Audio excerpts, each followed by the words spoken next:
Welcome back to Things You Wouldn't Ask in Class. My name is Lindsay. And I'm Veronica Alfonso.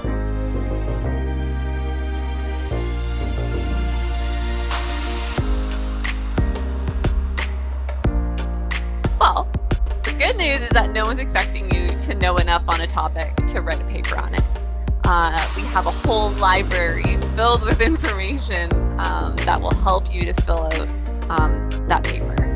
In fact, if you're trying to write a paper just on the things that you know about a topic, you'll probably find that it ends really quickly because there's no way that we can just know enough right off the top of our head, especially when you're starting out at university, and quite frankly, like all the way through.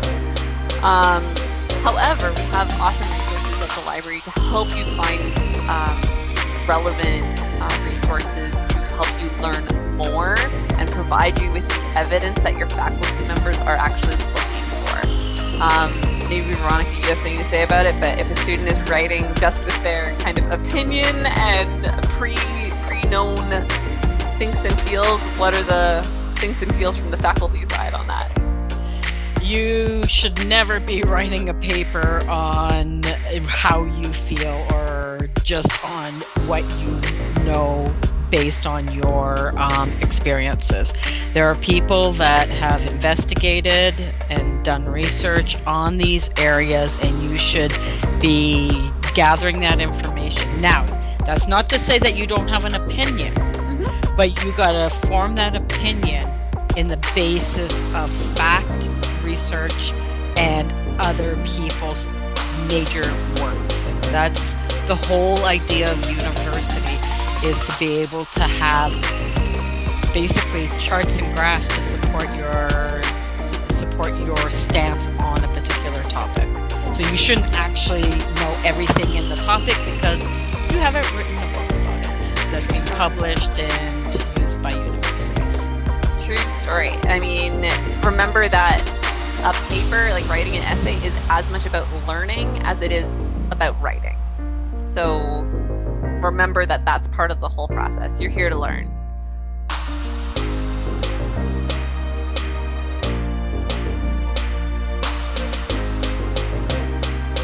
Yeah, so that's going to depend. It'll depend on the course. It'll depend on all of those things. Certainly, you're more likely to learn about citations and things like that in an intro course than you are an upper year course. So if you're transferring here with those transfer credits maybe from college, and you're going into upper year courses right away, that may be missing, depending on your experience at college with citation.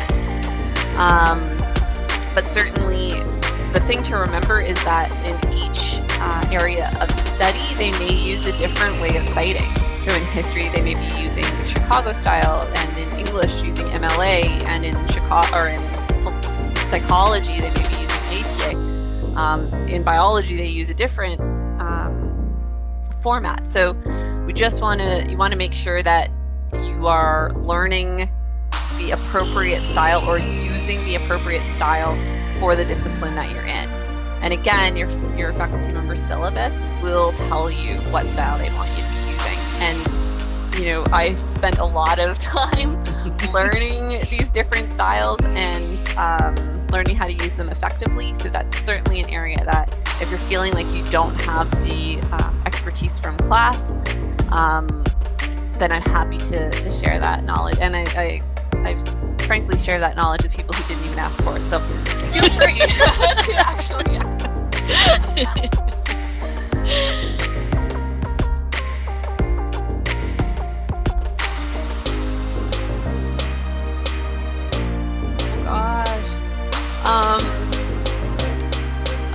Honestly, my favorite thing about Nipissing University, so online and offline, is the students.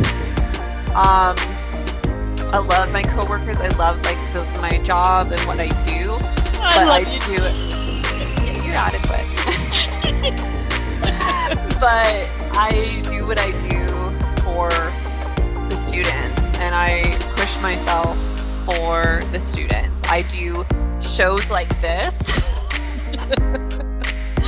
for the students. because at Nipissing University, like, it's cheesy and you see it in all of the marketing materials and all, and I know that, but it's true. We get to know the students, and we see the work that you do, and we see how hard students here work and the things that they put themselves through, and we want to bring our best selves as well. So the work that the students here bring out the best in the people that are around me and myself. So I guess the students are my favorite. I totally agree with you, Lindsay. I know that, yeah, I'm gonna add some more cheese to your cheese. Yes. But really, it is one student at a time. It really is. And we get to know you.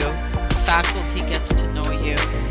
It's pretty difficult to get through this university where nobody knows your name. I've worked at other major institutions across Canada, right from the West Coast to, well, the furthest East Coast I've gone is Montreal. And you can definitely go through a university there without ever having anybody use your name. That cannot happen.